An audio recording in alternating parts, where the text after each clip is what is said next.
Pois então começa o capítulo 2 do Evangelho de Mateus por dizer que depois de Jesus ter nascido em Belém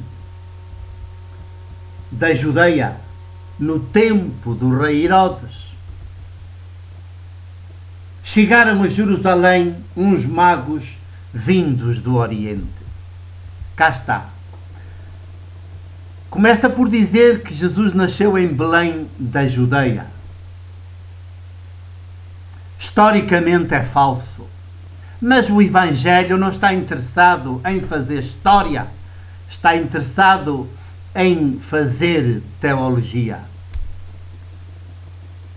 E então pretende entroncar Jesus na casa, na dinastia de David, na estirpe de David, o rei. Só que também nisso se equivocou, porque Jesus é da estirpe da humanidade. É o humano por antonomasia. Esse é o específico de Jesus. Ser humano. E não da casa real de David, da dinastia da casa de David, Salomão. Nem o facto de ser judeu é substantivo. O que é substantivo na vida, no ser e no viver de Jesus é ser humano. E deste humano Jesus nunca, por nunca, se retirou, se afastou. E sempre reivindicou essa sua dimensão de ser humano. O que fizermos dele que o tire desta condição de ser humano é uma agressão, é um insulto a ele e a nós, humanidade. Porque quem sai a perder somos nós, a humanidade. Em Jesus, até Deus, em Jesus, até Deus quis ser humano.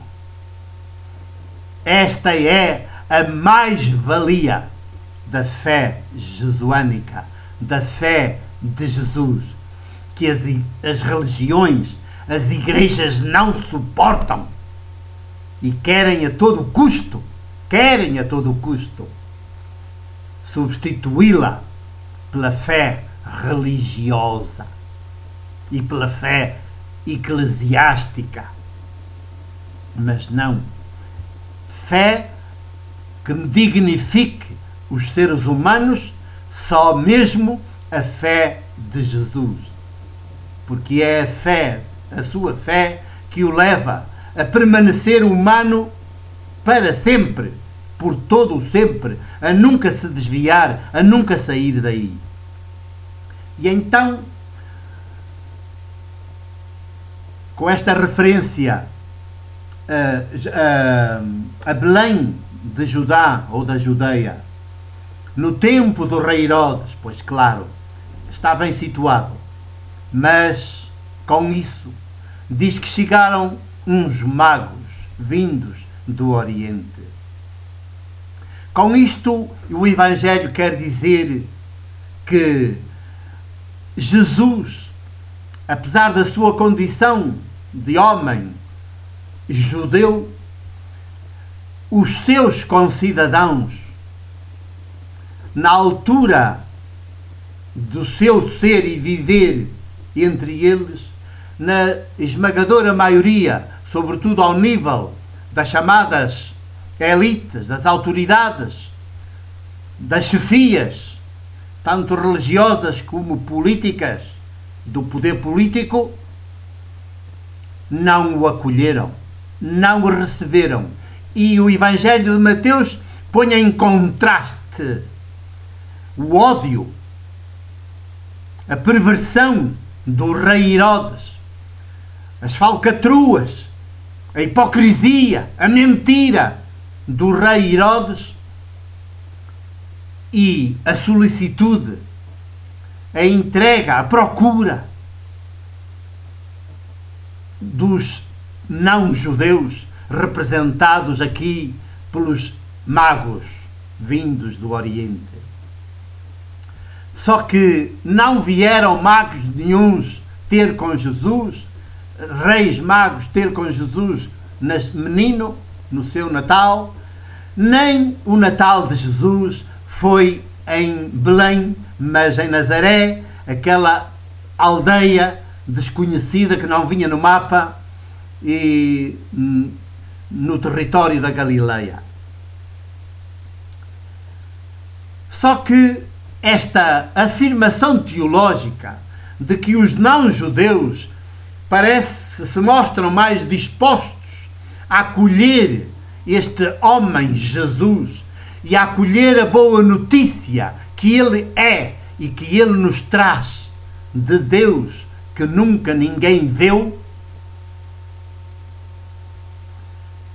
este relato e esta boa notícia não é entendida facilmente pelos seus concidadãos. Não é entendida, não é acolhida, não é praticada. E então, para poder dizer isso, Mateus criou um relato literário teológico com estas personagens. Só que estas personagens, efetivamente, nunca se deslocaram ao encontro de Jesus menino. Pode e houve, certamente, depois da morte de Jesus, da sua morte crucificada, a quem Deus reconheceu como o seu Filho muito amado, os pagãos, os não-judeus, podem, e efetivamente assim aconteceu, podem ter aderido e aderiram a Jesus e à sua mesma fé, ao seu projeto, à sua luz, à sua revelação. Aderiram, e aderiram mais entusiasticamente e até mais numerosamente do que os seus concidadãos judeus. E porque este facto histórico ocorreu e é testemunhado pelas comunidades que escreveram o Evangelho de Mateus, elas tiveram a preocupação de anunciar esta boa notícia,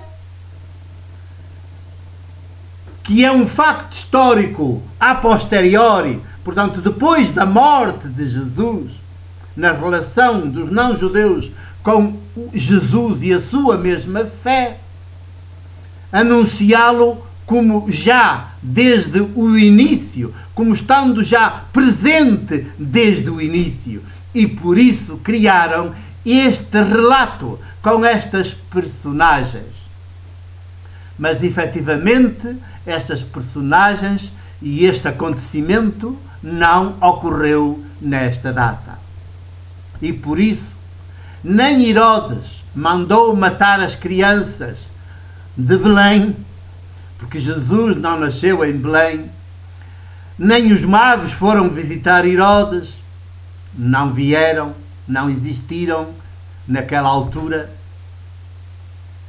nem os magos são, como mais tarde se veio a dizer, por altura do século III, com Orígenes, nem os magos são 3, aqui nem sequer se diz que vieram uns magos do Oriente. Já sabemos que não é em sentido histórico, mas teológico, mas nunca se diz que são 3. Mas no século III, III, já se dizia com Orígenes que eram 3 magos. Certamente a partir do facto de na narrativa se dizer que deram 3 presentes. E então pensa-se que foi um presente por cada rei mago. Só que não é nada assim. O episódio nem sequer existiu. Como é que poderia ser 3? Se nenhum sequer foi. Já continuaremos esta conversa.